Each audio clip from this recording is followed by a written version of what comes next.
Muchas gracias, sí, lista. No se han comunicado ni Alejandra ni Delia. No, no sé de ellas tampoco. Han de estar de vacaciones. A lo mejor. Sí. Bueno, todos estamos de hecho de vacaciones, pero distintas. Exacto. Bueno, estábamos hablando del agua y decía que los egipcios la habían representado con líneas quebradas y que había la idea de que una vez destruida la Atlántida por el diluvio universal habían llegado a Egipto a través de toda África y ahí habían hecho unas construcciones y habían dejado unas huellas que no solo eran las grandes construcciones, que nos mostraban con toda evidencia que se trataba de pueblos altamente civilizados. Lo que tenemos de los faraones no representa la civilización que construyó las pirámides. Eso es inútil verlo así. Los arqueólogos y los antropólogos insisten mucho en que eso es lo que hay y que así tiene que haber sido y tratan de atar cabos, pero pues la evidencia, las pruebas evidentes nos dicen que no es cierto, porque la calidad de la construcción, la calidad de los instrumentos que tuvieron que usar, la calidad del conocimiento que tenían no corresponde a personas que andaban con taparrabos. De ninguna manera, no puede ser, porque aunque hiciera calor. De tal manera que seguramente fueron personas de mucha civilización. Bueno, pero en realidad esas aguas en volumen, esos volúmenes de agua de que nos habla la Biblia y de que nos hablaron los egipcios, están relacionados siempre con el océano primordial, es decir, lo que se llamaría la protomateria, lo que había antes de la materia. Yo ahí les voy a dar mi interpretación porque no tengo ningún elemento teórico que me haya llegado de eso, pero yo estoy convencido que se trata de lo mismo. La Biblia dice que en el principio el espíritu fiel volaba sobre las aguas.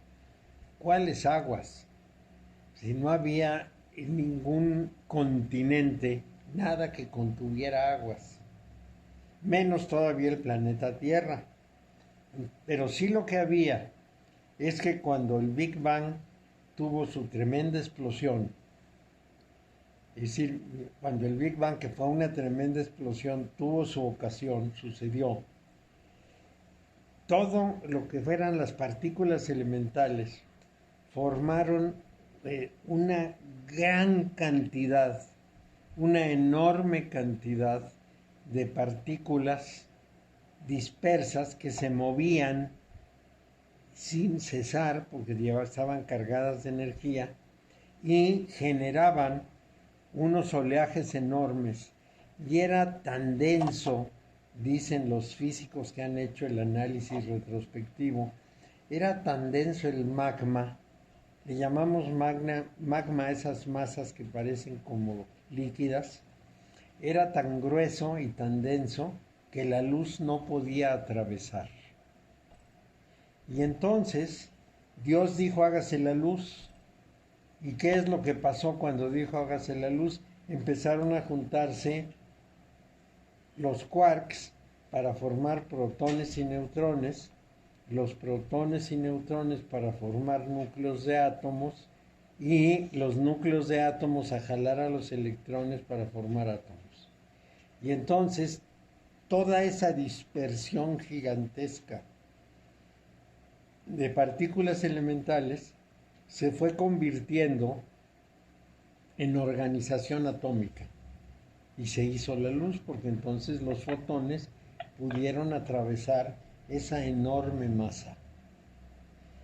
Hay un autor llamado apellidado Linden, creo que Robert Linden, autor del siglo XX, digamos de los años 30 por ahí, que habla precisamente de eso en términos de las memorias, porque la primera gran memoria universal, el primer gran dato que se va a conservar hasta nuestros días es que los quarks nunca andan sueltos, sino que se juntan de 3 en 3 y forman o un protón o un neutrón. La segunda memoria es la unión de protones con neutrones y la tercera memoria universal es la formación de los átomos. De ahí en adelante, todo lo demás deriva en lo que nosotros conocemos como cosmos de esos principios. Además del cosmos hay una serie de sucesos sueltos, por ejemplo, cómo se van creando las estrellas, el ruido de fondo, etcétera, que siguen conservando algo de su origen primordial, ese origen en el cual parecía todo muy desordenado.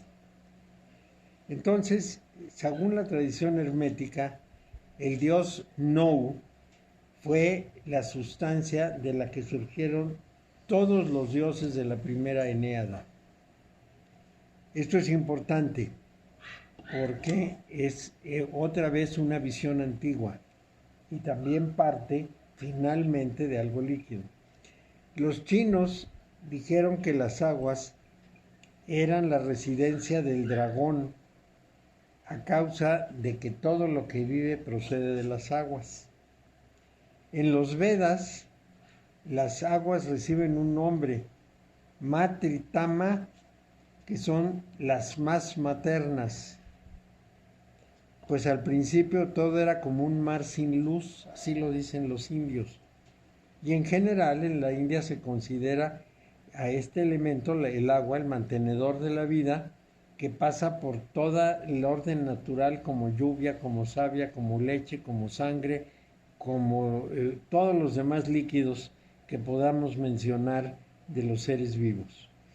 Entonces, las aguas, que son ilimitadas e inmortales, son el principio y fin de todas las cosas en la tierra. Bueno, entonces aquí tenemos que regresar a lo que les iba diciendo. Efectivamente, una vez que tenemos el planeta Tierra, pues tenemos unas inmensas aguas. Pero antes del planeta Tierra, lo único que podríamos calificar como esas aguas universales son el gran magma del estallido que se llamó Big Bang. Eso es importante de considerar, pero no deja de ser similar a lo que dicen. Lo que ocurre es que ellos no tenían la terminología nuestra y tenían que expresarlo de alguna manera y lo expresaron en términos de aguas. Según mi hipótesis, otra vez es algo completamente personal, hubo algunas civilizaciones previas, me da igual si extraterrestres o terrestres, que hicieron algo sumamente importante, que es generar una cultura enorme. Y esa cultura se difundió, pero por alguna razón desaparecieron y lo que quedó de recuerdo se convirtió en mitos. Y esos mitos, que ocultan muchísimas cosas, interpretados pensando cómo explicarían lo nuestro personas muy elementales, nos permite descifrar que había unos conocimientos muy profundos, muy similares a los que tenemos ahora y posiblemente hasta más profundos, en una cierta antigüedad de la que no podemos determinar tiempos.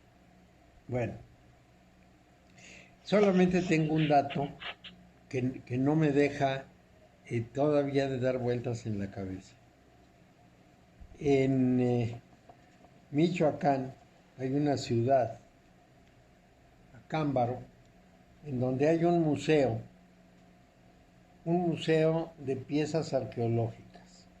Es un museo que juntó un alemán que vivió ahí y que su hijo tiene ahora ya abierto de nuevo. En ese museo, en esas piezas prehispánicas, hay unas figuras de dinosaurios. Esto no tiene ninguna lógica, porque antes de la conquista, e incluso en la conquista, nadie sabía que había dinosaurios. Todavía no habíamos descubierto los seres humanos que había dinosaurios. Entonces, ¿cómo esos prehispánicos lo sabían? Y no solo eso, los dinosaurios son de hace 60 millones de años. Hace 60 millones de años, cuando un meteorito cayó en la sonda de Campeche, se oscureció la Tierra y perecieron los dinosaurios. ¿Quién vio a los dinosaurios hace 60 millones de años? ¿De dónde salen esas figuras perfectamente hechas de dinosaurios de este Museo de Acámbaro? No tenemos la más remota idea. Pero pudo haber habido culturas de aquella época que para nosotros son completamente desconocidas, pero que dejaron alguna huella que ha durado 60 millones de años. No lo sabemos, no lo vamos a saber, podemos suponerlo, pero hay que resignarse. Bueno, entonces, el agua tiene un papel primordial, es el origen de todo, y sobre todo el origen de la vida. Y ahí sí estaríamos de acuerdo.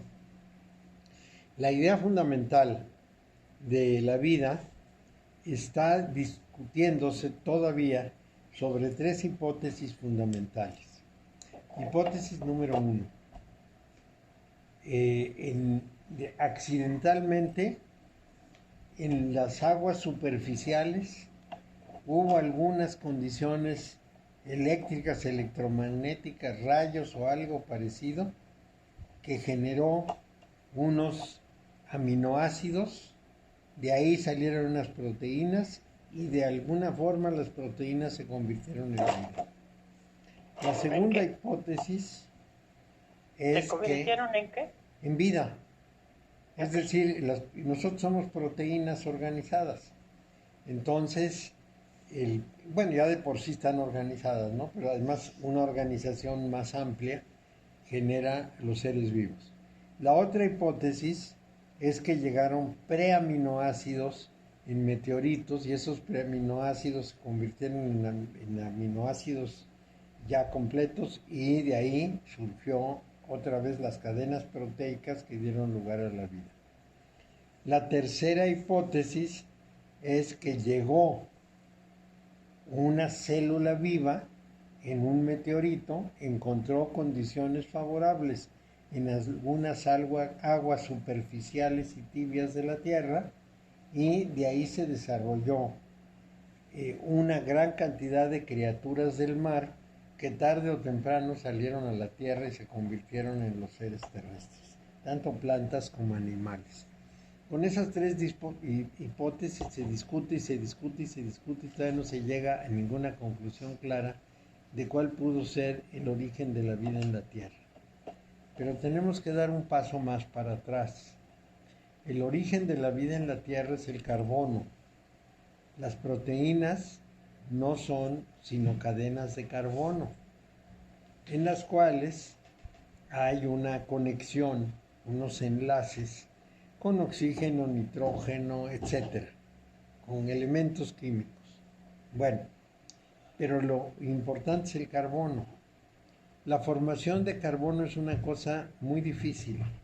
El carbono se creó o se formó en estrellas enormes, porque todo empieza precisamente en que el universo completito original es un universo de lo que nosotros llamaríamos hidrógeno. Lo que se formaron fue átomos de hidrógeno. Ese hidrógeno, emitiendo calor y energía, transmuta en helio. El helio se une en grupos de 3 que se llaman partículas alfa, y cuando se juntan 4 partículas alfa, en unas condiciones rarísimas se puede formar un átomo de carbono. Bueno, ¿cuáles son esas condiciones rarísimas? Una cierta cantidad de energía que bombardea las partículas alfa, muy específica y en una cantidad precisa, completamente precisa. Eso ha llevado a nuestros cosmólogos a decir que habiendo muchísimos universos, 1 en cada 10 a la 27, puede tener vida porque puede tener carbono. En los demás no se produce el carbono. Entonces es una excepción considerar que se formaron átomos de carbono. Que esos átomos de carbono se enlazaron de manera natural, pero además jalaron otros elementos químicos. Y de pronto, casualmente, se dio una combinación de elementos químicos que llevó a las proteínas, hacia los preaminoácidos, a los aminoácidos, y luego a las cadenas proteicas, y de las cadenas proteicas a la vida.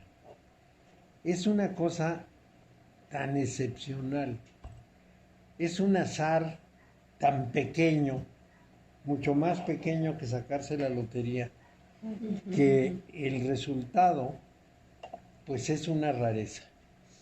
Por eso el cálculo de 1 entre 10 a la 27 universos. 10 a la 27 son trillones de trillones de trillones. Entonces aquí lo que tenemos es un problema muy importante de origen de la vida. Ese es en realidad lo más fundamental. Pero lo importante es que esa vida no se da sin agua. O no se da sin algún otro elemento que represente el equivalente del agua. Tenemos idea, porque encontraron esto en unas rocas en Australia, de que hace 3.800 millones de años hubo unos seres en la Tierra que vivían en una atmósfera de metano y eran seres vivos. A nosotros la atmósfera de metano nos mataría, y a ellos la atmósfera de oxígeno los mató. Tenemos que considerar una cosa muy importante. Todos los planetas del sistema solar tienen oxígeno, pero tienen un 1% de oxígeno en su atmósfera. Nosotros tenemos 21%. Eso no es una casualidad. No pudo suceder que todos los demás no tienen y nosotros sí tenemos. Tiene que haber sido producto de unos primeros seres vivos de oxígeno que generaron su oxígeno y su CO2 y desplazaron a los seres de metano. Entonces, esto es importante. También debemos considerar que las películas en que hablan de esos enemigos extraterrestres que llegan y acaban con todo, probablemente se estén refiriendo a nosotros, porque el oxígeno es un elemento químico altamente destructivo. Oxida, y oxida de una manera tremenda, es durísimo. Nosotros somos seres de oxígeno, por lo tanto estamos del lado destructivo, porque vivimos del oxígeno, que no nos hace nada sino alimentarnos, y tenemos una atmósfera de oxígeno que nos permite vivir.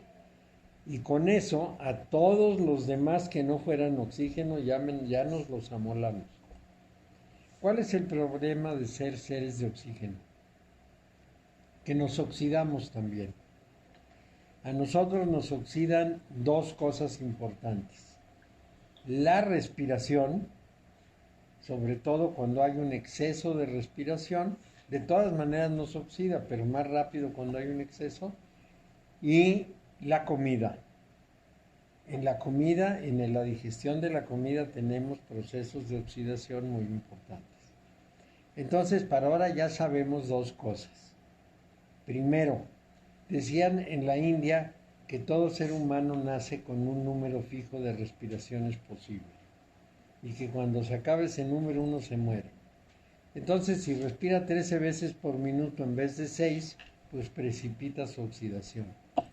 Y por el otro lado, si es tragón, pues también precipita su oxidación. Así es que tenemos dos condiciones muy importantes. Oye, Mario, una pregunta. Cuando dices que el mundo antes era a base de metano. Metano. Entonces el metano era el alimento de lo que había. De los seres vivos, sí. Si todo esto que digo le suena raro, pero... Es porque los investigadores que van a la cabeza de la investigación inventan unas cosas rarísimas, que dice uno, ¿será cierto?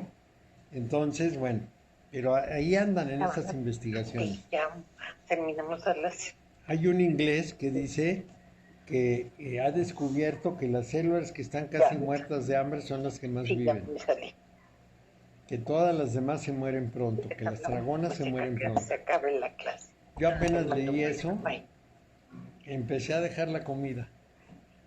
Como poquito y digo que mis células vivan más. Que se mueran de hambre. Que sí, que casi se mueran de hambre para que yo pueda vivir más. Bueno, entonces, las aguas serían pues el principio de la vida. Ya no nos vayamos más atrás hasta el universo, sino nos vamos a la vida. Y en el agua nacen animales y plantas. Los animales tienen que desplazarse para obtener su comida, las plantas no. Las plantas deben encontrar un lugar propicio para su desarrollo. Los animales, por su parte, tienen que buscar su alimentación, tienen que moverse y tienen que gastar energía en ese movimiento. Pero hay una condición muy importante que debemos tener presente. Las plantas se alimentan de sol y agua. Nosotros les ponemos agua, ellos toman los nutrientes de la tierra y por el efecto del sol y hacen la fotosíntesis y generan su realidad viva. Los animales comen plantas, nosotros comemos plantas y comemos animales que comieron plantas. Toda la energía que consumimos salió del sol. A través de la fotosíntesis de las plantas nos llega a nosotros, sea directamente por las plantas o por los animales. Entonces, el otro elemento en juego es el sol. Y el sol es fuego. Al sol lo identificamos con el fuego en estas consideraciones y en la otra parte es agua. Fuego y agua, que son contrarios porque el fuego apaga el agua y el agua hace hervir hace hervir todo, pero al hervir el agua lo que hace es este efecto del calor. Entonces, si el agua apaga el fuego hace hervir al agua, la convierte en vapor, y el vapor es una fuente de energía. ¿Cuánta energía? Tanta como le ponen para hervirla. Diríamos que todo el progreso que tenemos a la fecha salió precisamente del uso del vapor por ahí de 1750, cuando de pronto descubrieron la máquina de vapor y se supo que con el vapor se podían mover muchas cosas, entre ellas los ferrocarriles. Allí empezó nuestro manejo de energía para la humanidad. Este es un asunto de agua, es decir, el agua genera vapor y el vapor transmite su energía. Claro, también se puede generar alguna forma de vapor a partir de otros elementos, que es lo que se ha usado. Los combustibles que se usan para los ferrocarriles son fundamentalmente combustibles primero de tierra, como el carbón o la madera, de manera que eso también va a aportar su cantidad de energía potencial acumulada. Bueno, entonces, el agua no tiene forma. El agua necesita algo que la contenga, un continente, y ese continente le da forma, de modo que el agua es informe. Segundo, el agua puede permanecer muy tranquila, pero tiene una energía potencial acumulada en algunos casos. Por ejemplo, cuando sopla el viento, el agua se mueve y se mueve de manera importante. Y cuando pasa la luna, el agua sube y baja. Y esos dos movimientos del agua son capaces de generar energía a través de las dínamos. Los ríos también generan energía. ¿Y de dónde sale esa energía?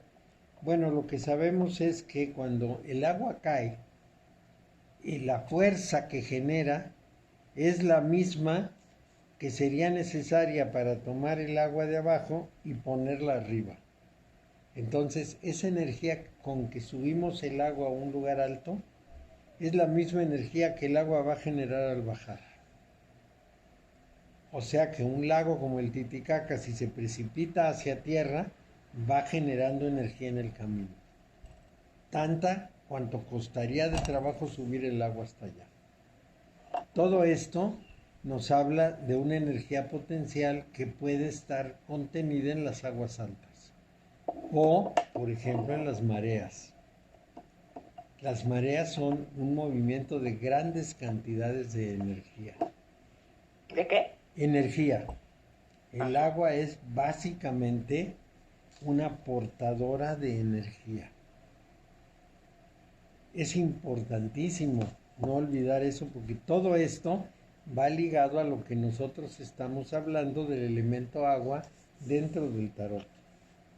Bueno, entonces hay aguas superiores y hay aguas inferiores.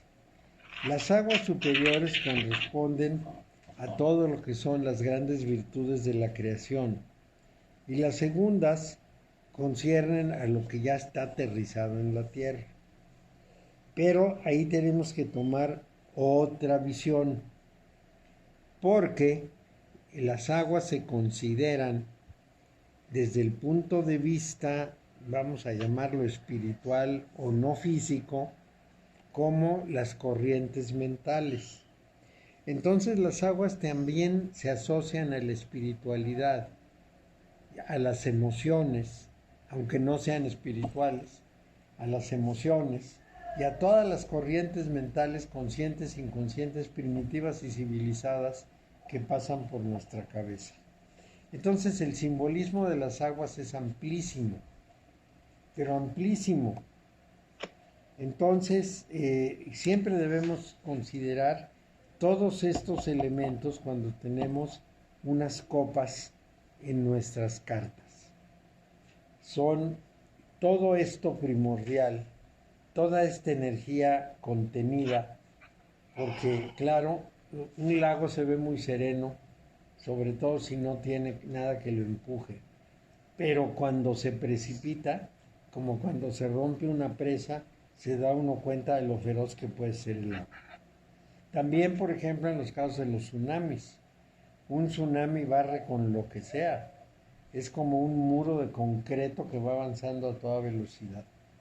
Bueno, entonces, en aguas estamos hablando de todo lo que está en estado líquido.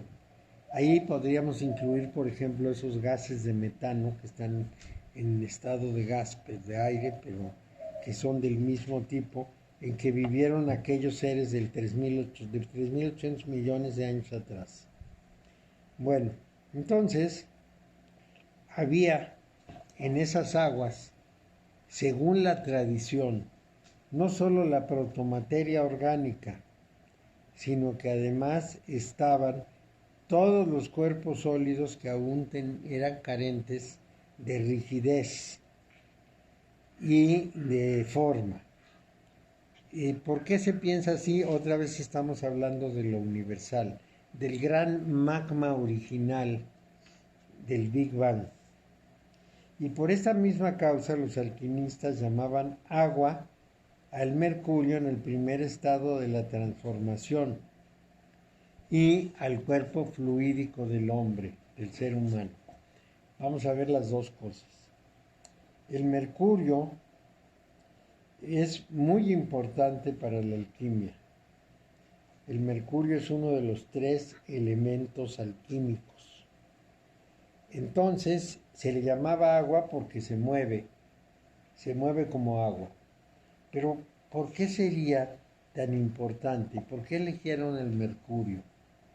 Y ahora les puedo platicar que en la India, en los Vedas, hay una sección sobre los vimanas que eran unos vehículos como aviones o como cohetes, a los que se hace referencia en los antiquísimos Vedas y de los que hay dibujos en los Vedas que son como cohetes y relatos de que en esos vimanas viajaban algunas personas, incluido un relato de un rey de la India que tiene que viajar a un lugar relativamente distante, tardaría mucho en llegar por los pantanos que hay intermedios y entonces lo llevan rápidamente en un vimana hasta su tierra.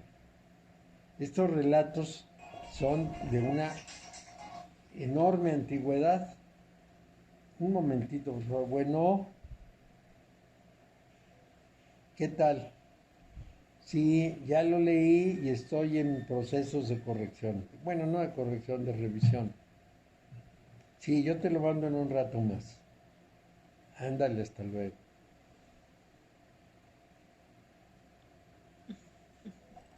Trabajo, trabajo y trabajo. Está bien, ¿no?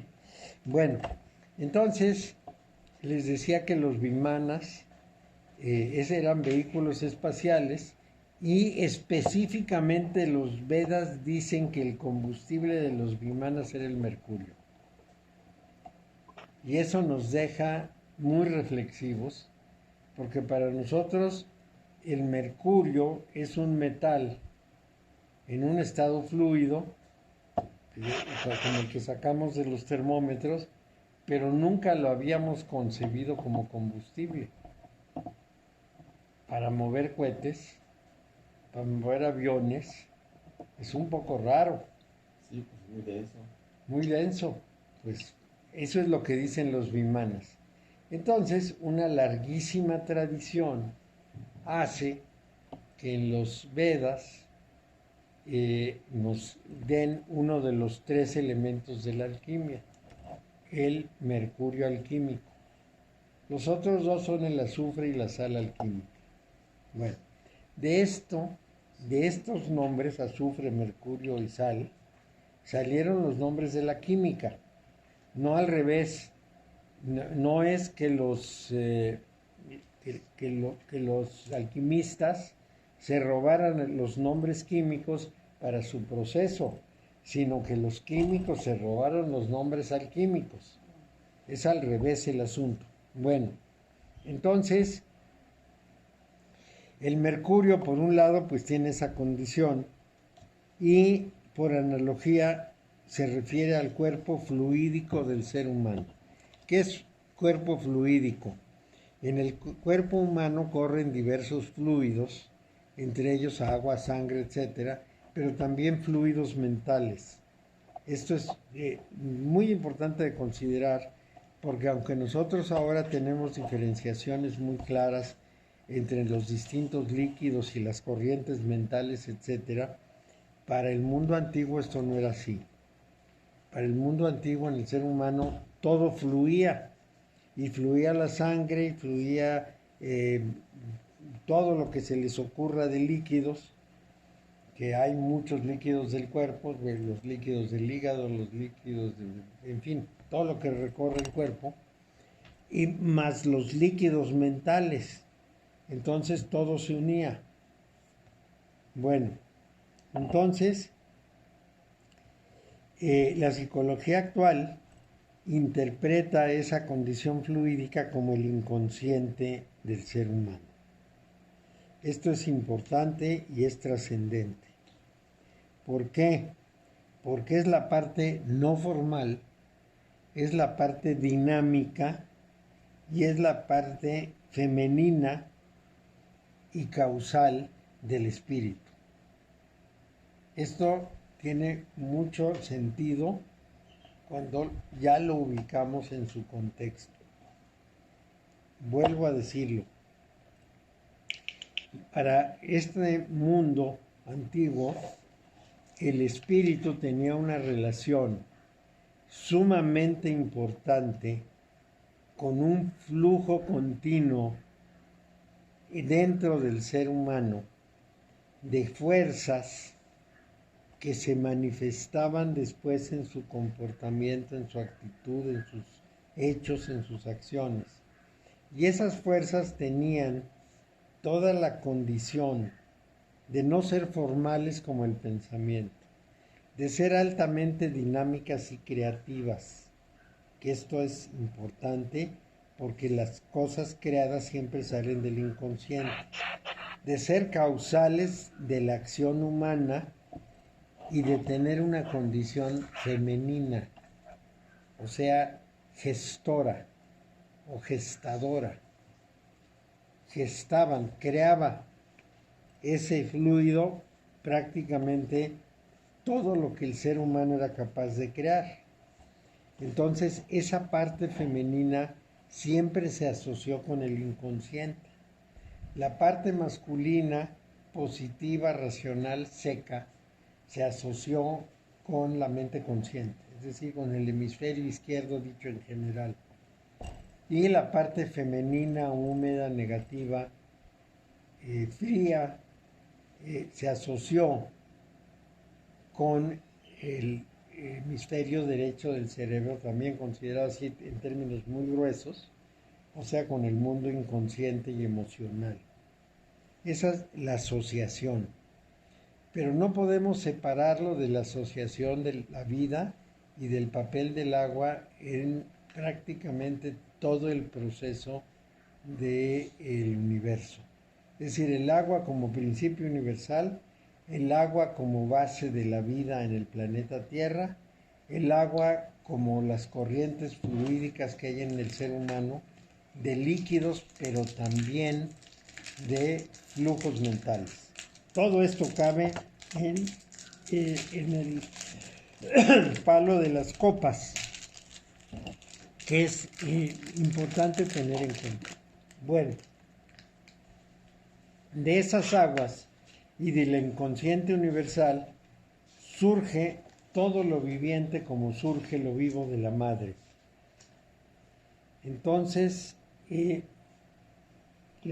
agua y la sabiduría intuitiva también se asocian. Es una ampliación de ese simbolismo. La sabiduría y el agua van juntas. La profundidad de la sabiduría y la profundidad del agua van juntas. En los pueblos mesopotámicos hay una cosmogonía y el abismo de las aguas era el símbolo de la sabiduría personal insondable. Esto es muy importante. Se hablaba del abismo de las aguas y se pensaba que en el fondo de la persona había una enorme sabiduría tan profunda como las aguas del mar. Bueno, pues ahora lo volvemos a considerar, porque cada vez que sabemos que en nuestro cuerpo hay unos códigos del ADN que transmiten una gran cantidad de características, no solo físicas, sino psicológicas, y de que hay una epigenética que también nos transmite cosas de los padres y los abuelos de manera directa, entendemos que hay una profundidad insondable. Cuando nos metemos en la meditación al mundo inconsciente, encontramos que no hay límite. Nos vamos mete y mete y mete y mete y no encontramos fondo, no hay un tope. Siempre aparece material y más material y más material, como si hubiera una especie de biblioteca líquida de la humanidad en donde nosotros podemos sumergirnos y nadar sumergidos, como si tuviéramos la posibilidad de meternos en ese abismo que no tiene fondo, no tiene final. Bueno, entonces esos antiguos no estaban tan desviados respecto a nuestra visión actual.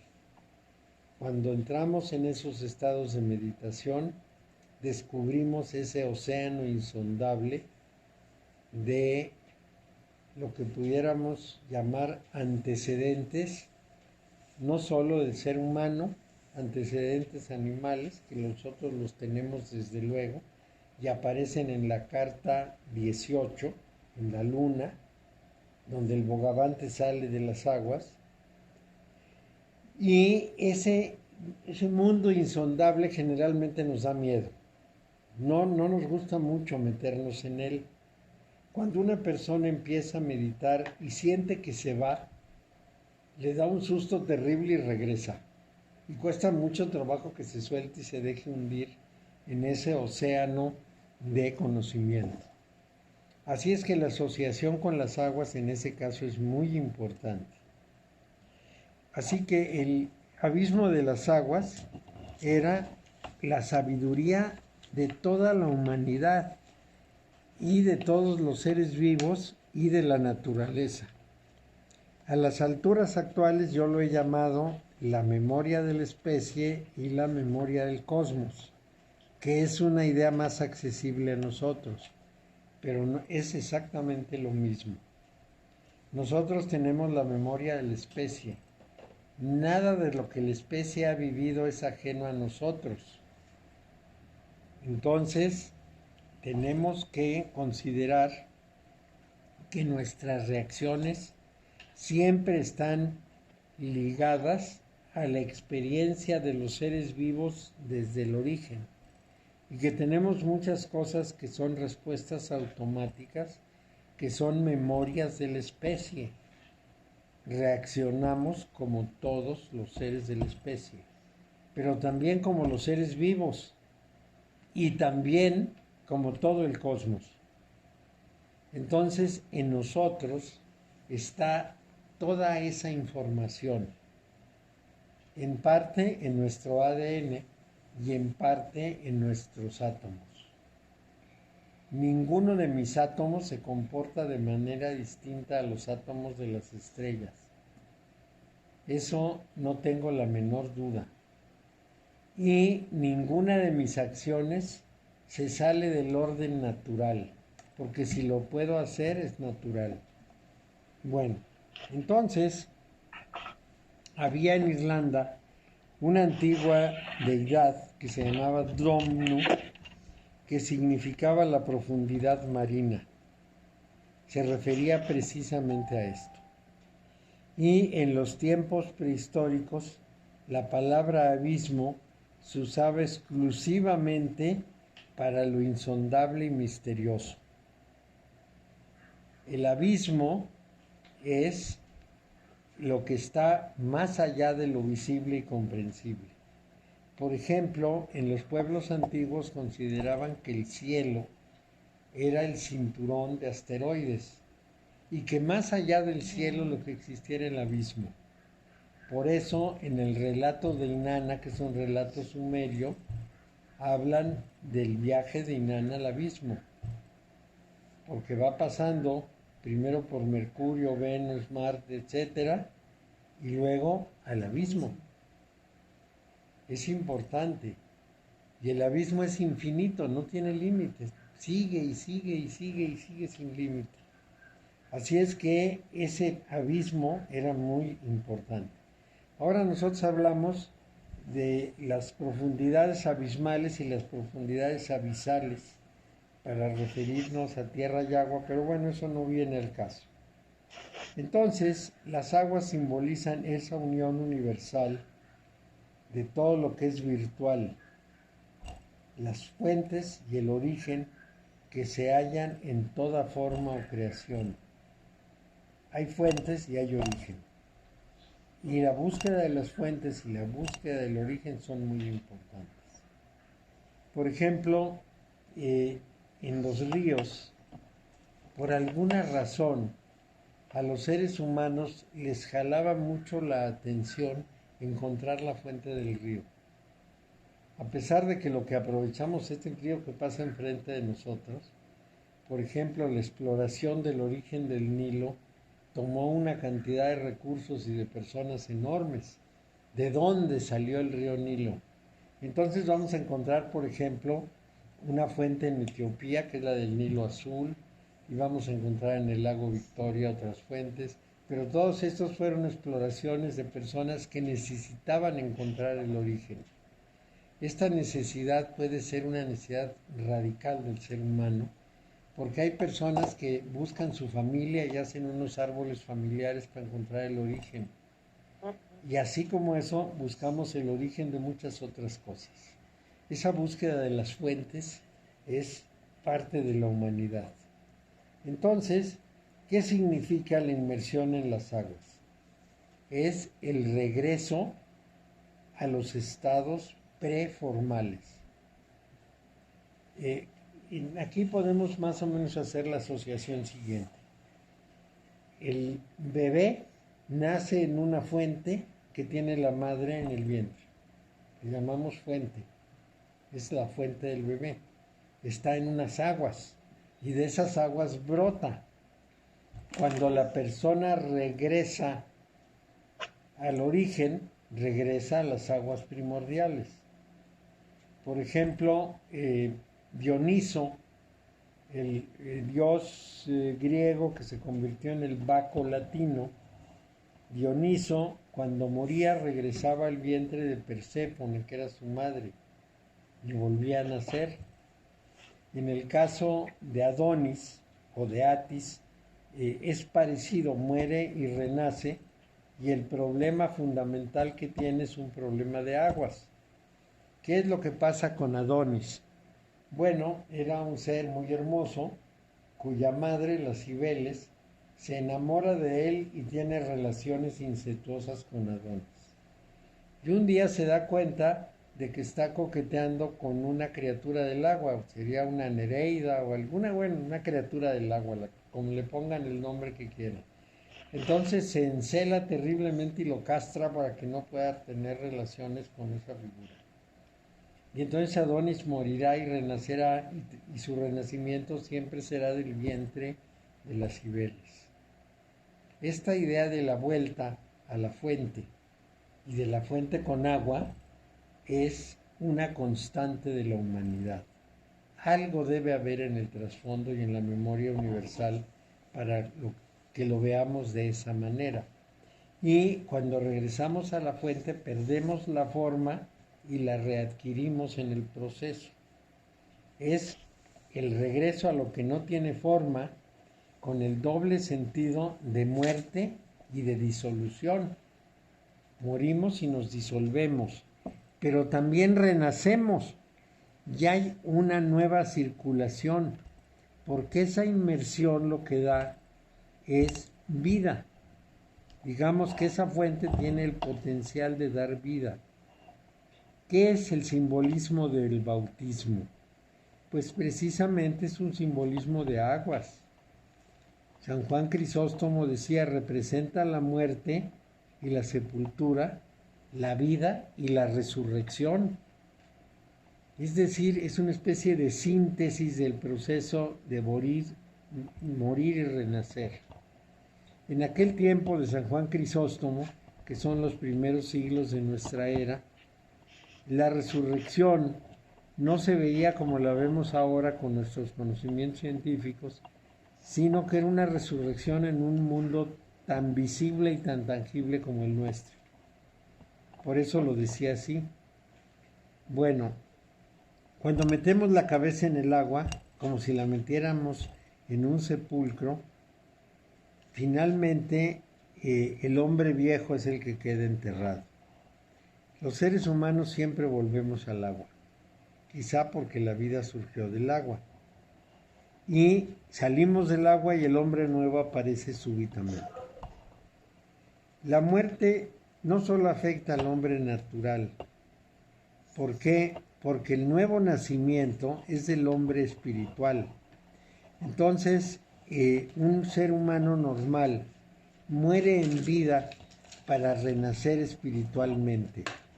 Y esto se realiza precisamente en una especie de asociación acuática.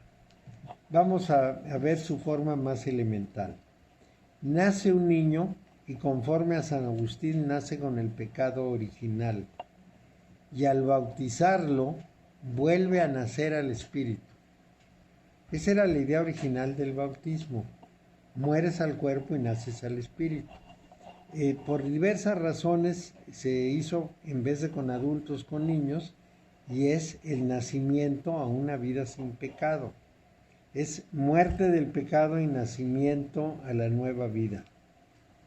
Entonces, tenemos que considerar que las aguas están implícitas en todo esto, que es importante. En el plano cósmico, esa inmersión sería, por ejemplo, el diluvio, porque todo fue entregado al flujo de las aguas que las deshizo para liberar todos los elementos a su condición original. El diluvio puede interpretarse como una especie de labor de limpieza. Llega el agua, borra lo que había y da origen a una nueva realidad. Porque debemos reconocerlo, el diluvio no acabó con toda la vida, nada más con una parte de la vida. Y algunos estamos convencidos que terminó con una parte que era la más civilizada, la más desarrollada, porque esa parte más desarrollada, nos lo van a decir los textos, estaba presa de la soberbia. Es decir, ya estaba en la condición de pensar que estaba más allá de cualquier cosa y por encima de todo. Y de pronto viene un terrible borrón y desaparece todo lo que había. Entonces se producen nuevos estados cósmicos. El agua es transparente y es profunda. También refleja lo que ve fuera. Por ejemplo, el azul de las aguas de lagos y mares es el azul del cielo, simplemente lo refleja. El agua no es de ese color, no tiene color. Entonces es transparente y profunda, que eso es lo que el agua puede mostrarnos.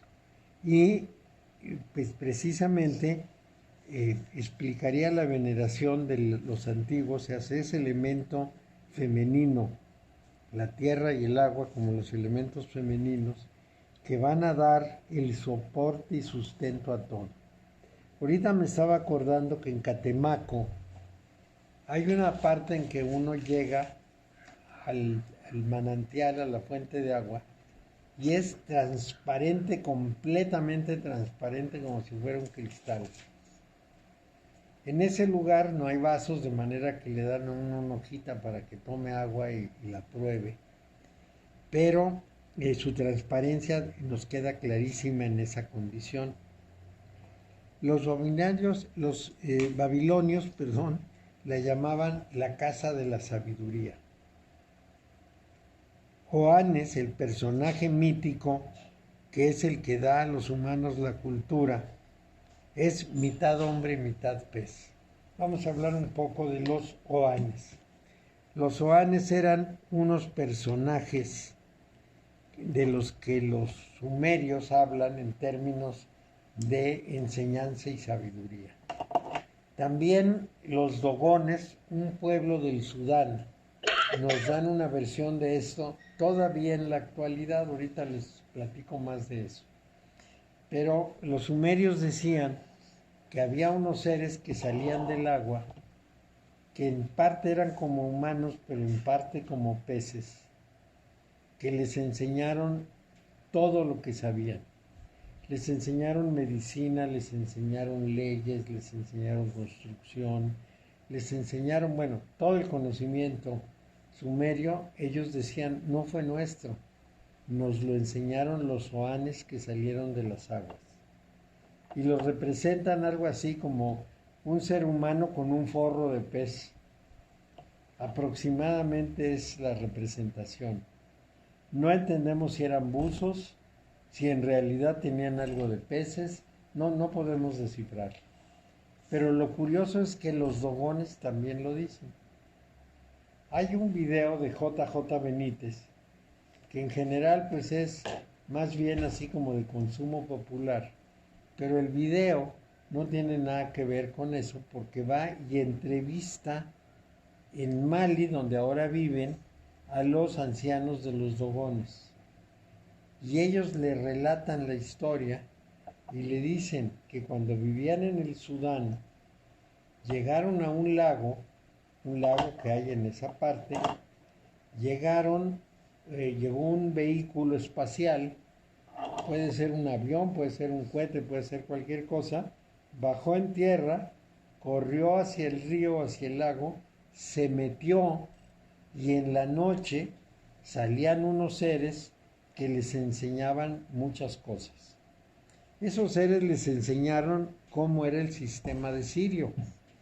Los dogones desde hace casi 3000 años saben cómo era el sistema de Sirio y en Occidente se descubrió en el siglo XIX. De manera que podemos estar seguros que alguien les tuvo que decir cómo era el sistema de Sirio.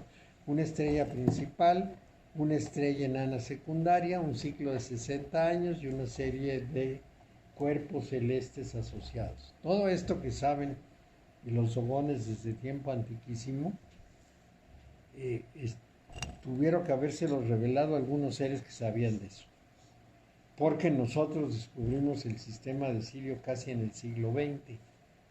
Nos costaba mucho trabajo entender por qué Sirio a veces era muy intenso y por qué a veces menos. Y es que cuando se juntaban Sirio A y Sirio B, la intensidad crecía, y cuando Sirio B seguía su ciclo, pues la intensidad bajaba. Y saber que era un ciclo de 60 años, pues hasta que no supimos que había Sirio A y Sirio B. ¿Cómo sabemos que los dogones lo sabían de antes? Porque cada 60 años hacen una celebración. Y cada vez que hacen una celebración, ensartan una canasta en una como antena que hay en la casa del sumo sacerdote. Hay suficientes canastas para saber que en Mali llevan 1200 años sabiendo eso. Pero en el Sudán tenían otro tanto. Entonces, ¿cómo supieron? Bueno, porque ellos dicen, estos seres salían del agua y nos enseñaban cosas. No eran unos seres generosos, dicen estos ancianos de los dogones, porque igual nos hacían daño y nos maltrataban. Nos trataban como animales, pero nos enseñaban. Entonces aquí encontramos un antecedente muy importante, porque los dogones no tienen por qué haber inventado eso, y no, desde luego no tienen cómo haber sabido muchos datos de Sirio, incluida la densidad de los cuerpos celestes de Sirio. Hay relatos que hablan de la gran densidad. Entonces, podemos sospechar que efectivamente hubo seres con conocimientos grandes. Bueno, también los sueños tienen mucho que ver con el juego de las aguas. Las aguas son temas oníricos muy importantes. Surgido de las ondas, salvado de las aguas, simboliza la fecundidad. Es la imagen del parto. Surgido de las ondas del mar, como Venus, o salvado de las aguas, como Sargón primero y luego, mucho después, como Moisés. Es una expresión común. Por otra parte, el agua es un elemento que se considera transitorio, porque tiene al fuego y al aire a los lados, en el fondo la tierra que absorbe el agua, pero el agua siempre nos da la idea de movimiento y tránsito, que es muy importante. También pudiéramos considerar que es mediadora entre la vida y la muerte, en sus dobles corrientes positiva y negativa de crear y destruir. Por ejemplo, el mito de Caronte y de Ofelia, que simbolizan el último viaje, y que es un viaje sobre las aguas. Cuando uno muere, llega y le paga a Caronte, y Caronte lo lleva por las aguas hasta el mundo de la muerte. Esto es algo que probablemente deriva de una cosa que pasaba en el lago Averno. El lago Averno está en Italia y es un lago termal. Y digamos a la orilla del lago, para mencionarlo de alguna manera, hay unas cavernas que ahora están selladas, pero que en su tiempo servían como lugares de iniciación. Entonces a la caverna se entra por una puerta más o menos del tamaño de una persona no muy alta, y se va haciendo cada vez más chica hasta que se llega a un lugar abierto en donde hay agua, está como inundado. Entonces, los que iban a recibir una iniciación en esas cavernas, le pagaban a un señor para que los cruzara en un bote hacia el otro lado y luego descendían hacia las cavernas y así ahí tenían las iniciaciones misteriosas. Al regreso otra vez necesitaban al hombre del bote que los trajera y salían de la caverna. Los que hacían las iniciaciones conocían un pasaje secreto al que había que entrar gateando y que salvaba el problema del agua. Todo esto lo sabemos ahora. Parménides, el gran filósofo griego, incluso anterior a Sócrates, decía que él había sido iniciado en el lago Averno, en aquellos tiempos de la Magna Grecia. Italia era justamente lo que se llamaba la Magna Grecia, incluida con la Grecia original. Entonces, Parménides dice que él fue iniciado en el lago Averno y que esa iniciación le enseñó que el otro lado es la verdadera vida, que lo que nosotros tenemos aquí es un muy pálido reflejo de lo que hay en la otra parte. Es decir, que a través de la iniciación entraban a algo mucho más rico, mucho más significativo que nuestra vida. No sé si creerle o no a Parménides, pero lo importante es que un hombre de la importancia de Parménides, que hizo el famoso poema del ser, nos diga, nos hable de esa iniciación en la caverna del Averno y de la trascendencia de ese otro mundo. Y les puedo decir que también los sacerdotes egipcios hablaban de lo mismo. También decían de haber viajado al mundo de la muerte y encontrar que era mucho más rico que el mundo de la vida. En el caso de Parménides está asociado al agua del lago Averno. En el caso de los egipcios no. En realidad los sacerdotes egipcios que hacían esos ejercicios los hacían en los grandes corredores que había en las construcciones que tenían, sobre todo en Tebas, en la zona de Tebas. Ahí tenían unos templos con unos corredores inmensos en donde tenían salas de meditación. Bueno, entonces esa profundidad transparente tiene un sentido muy importante de comunicación entre lo que es superficial y lo que es abisal, lo que está en el fondo. Por lo que puede decirse que el agua atraviesa por todas las imágenes, desde las superficiales hasta las más profundas.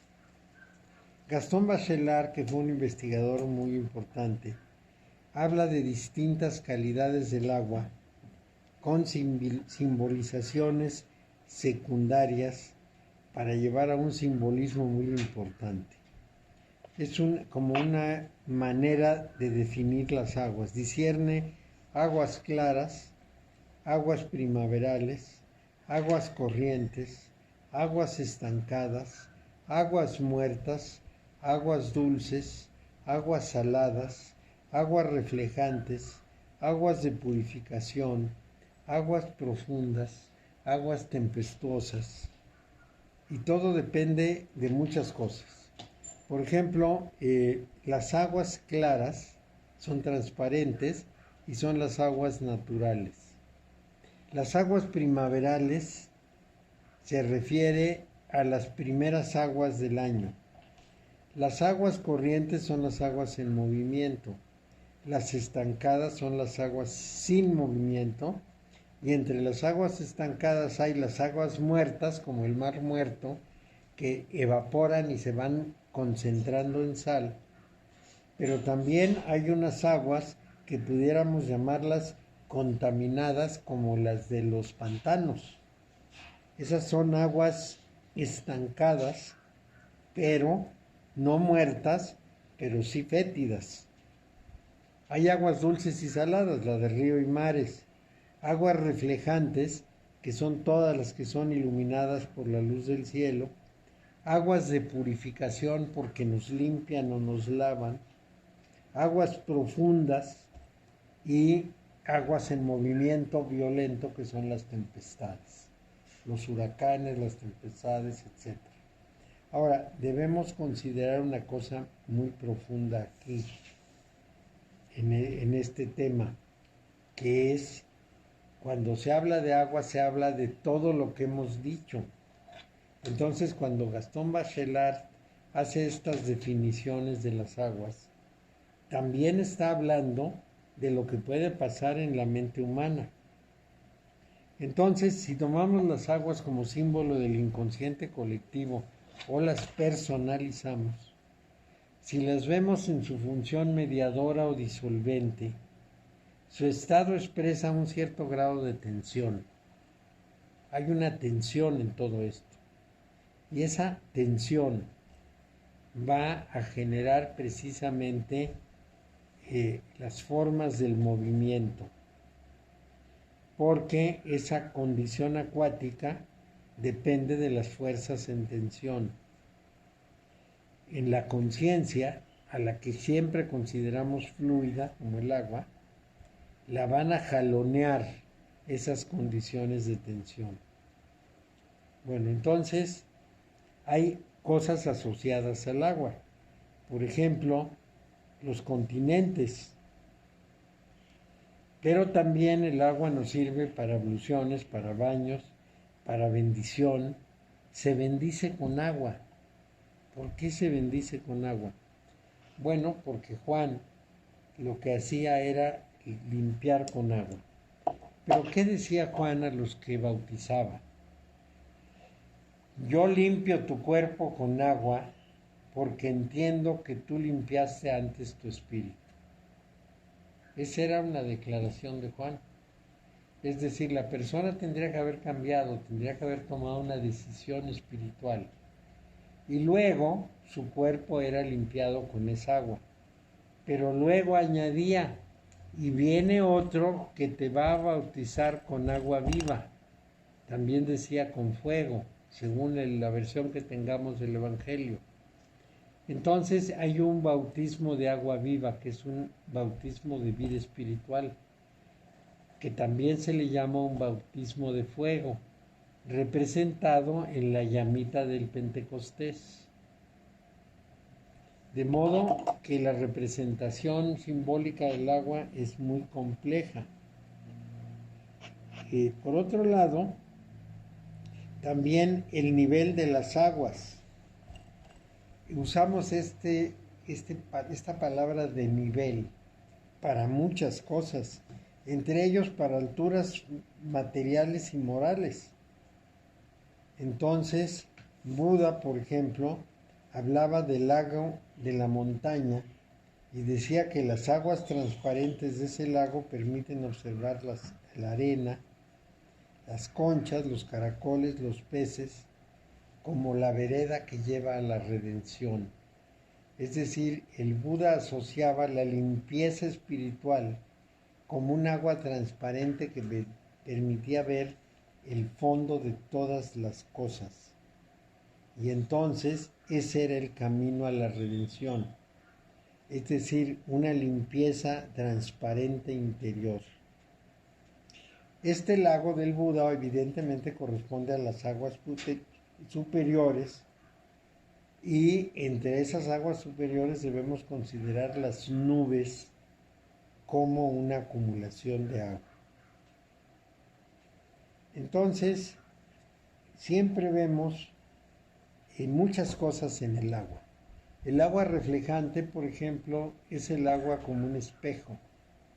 El agua donde se contemplaba Narciso, el personaje que se consideraba bellísimo, y precisamente opuesta a ese contemplador en el espejo tranquilo de un estanque, hay la imagen del cazador maldito que siempre anda buscando a su presa, que en todo caso es la idea del cazador que anda buscando precisamente en la actividad contemplativa, la presencia del espíritu, o puede estar buscando simplemente una actividad exteriorizada. Bueno, finalmente las aguas superiores e inferiores están comunicadas entre sí mediante un proceso de lluvia, que es como una involución, y un proceso de evaporación, que es como una evolución. La lluvia coagula, el vapor es una disolución. Solve y coagula, es decir, disuelve y coagula, es la fórmula de la alquimia. Cuando en las nubes hay vapor, está completamente libre el agua. Cuando se precipita como lluvia, ya está contenida, ya tiene forma. A la caída de la lluvia se le llamaría involución y a la formación del vapor se le llamaría evolución. Aquí, como ya les había comentado antes, interviene el fuego, que es el modificador de las aguas. Y por esto el sol, que representaría al espíritu, hace que las aguas del mar se evaporen, que es la sublimación de la vida. Es decir, si la evaporación es evolución, esa fuerza del fuego solar, del fuego divino, hace evaporarse el agua para que se haga más sutil, es decir, para que las corrientes interiores se conviertan en vapor y se eleven hacia el cielo. El agua se condensa en las nubes, retorna a la tierra como lluvia, la fecunda, y entonces este es un juego entre tierra y cielo. El agua sube al cielo, del cielo se precipita, fecunda a la tierra da su fruto, el agua vuelve a ascender hacia el cielo y sigue el ciclo. Ese fenómeno rotatorio del agua lo considera de una manera importante Lao Tse. Él dice que el agua no se detiene ni de día ni de noche, circula por la altura, origina la lluvia y el rocío, y circula por lo bajo y forma los torrentes y los ríos, pero que el agua es sobresaliente en hacer el bien, así lo dice. Y si se le opone un dique se detiene, si se le abre camino, discurre por el camino. Entonces, dice, he aquí por qué se dice que no lucha, y sin embargo, nada le iguala en romper lo fuerte y lo duro. Es decir, para Lao Tse, el agua es dócil, está hasta el fondo, siempre se va hasta abajo. Es muy flexible porque se adapta a la forma de lo que sea. Está muy tranquila y circula continuamente, fertiliza, pero nada la detiene. Es capaz de oxidar el metal y acabar con él, es capaz de penetrar en los agujeritos más chiquititos, es capaz de humedecer cualquier cosa y entonces es al mismo tiempo dócil y nada la detiene. Por supuesto que en su condición de cataclismos, pues la cuestión se hace muy difícil. No cambia el simbolismo de las aguas, simplemente se relaciona con su calidad de tempestad que decía Bachelard. Puede dejar salir toda su fuerza. También, como dice Heráclito, las aguas siempre están transcurriendo, nadie se puede bañar dos veces en el mismo río. Es un flujo continuo. Eso da la idea no solo de movimiento, sino de vida.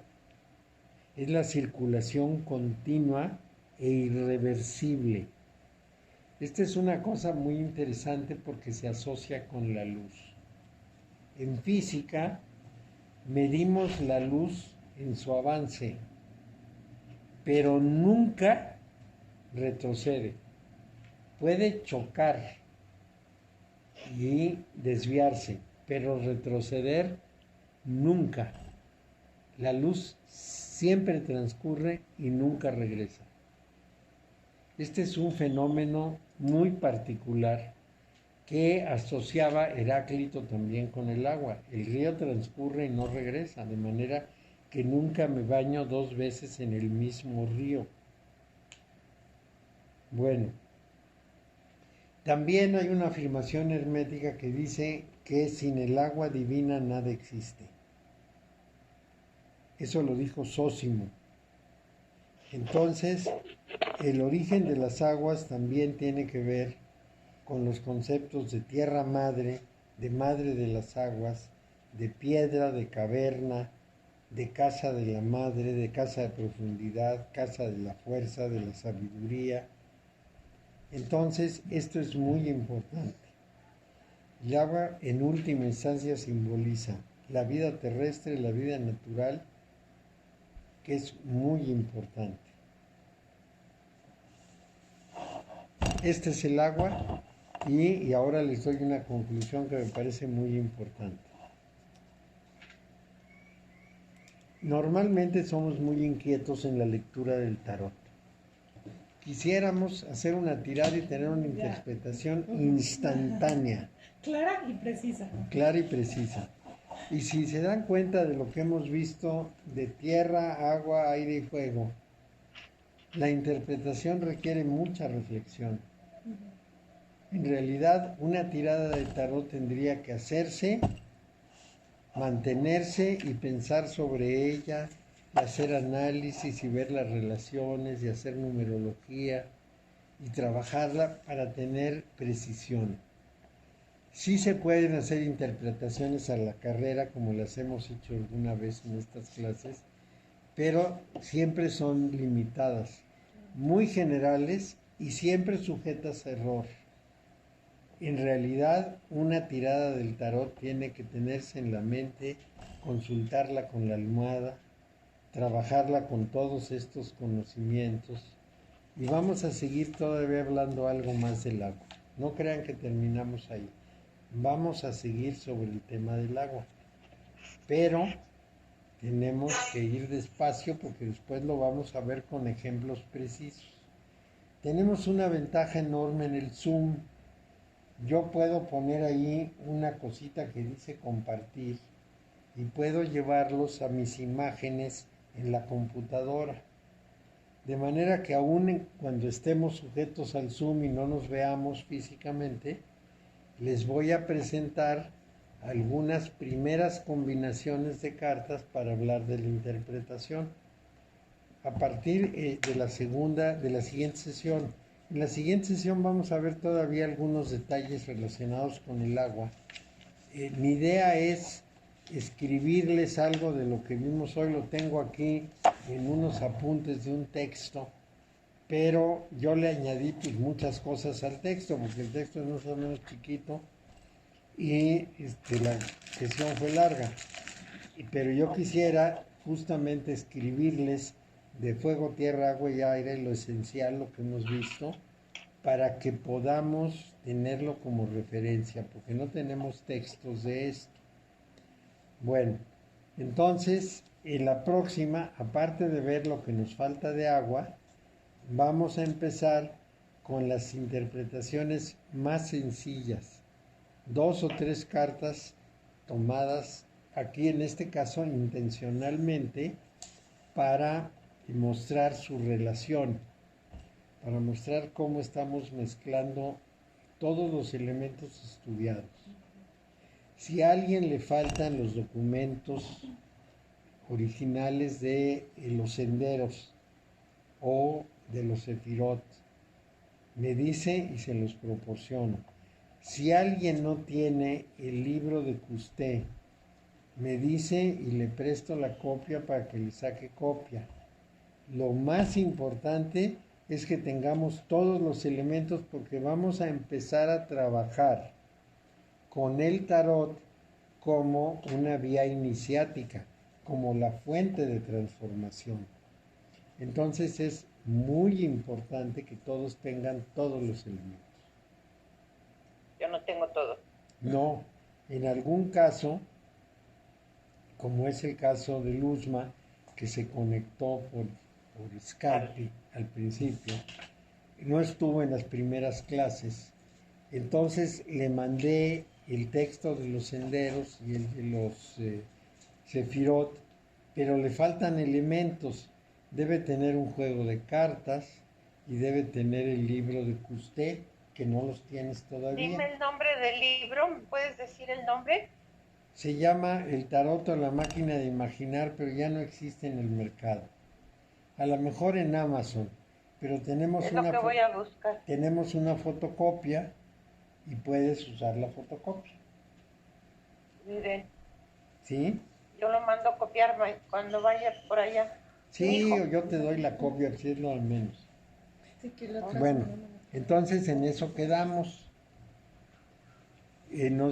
Lamento que no hayan estado ni Delia ni Alejandra. A ellas les voy a mandar el texto, pero ya avanzamos y nos vemos el jueves próximo. Muy interesante, gracias Mario. Gracias a ustedes por escucharme. Muchas gracias, Mario. Ya les di el número de Oxxo, No. de saldazo. Ah, ya lo puedes sacar. Sí, ya saqué saldazo y ya tengo el número. Dámelo. Ahorita se los doy. Es saldazo 4766 ¿Sí? 8414 Ajá. 9910 Sí. 0991. Perfecto, ahí te depositamos. Lo repito,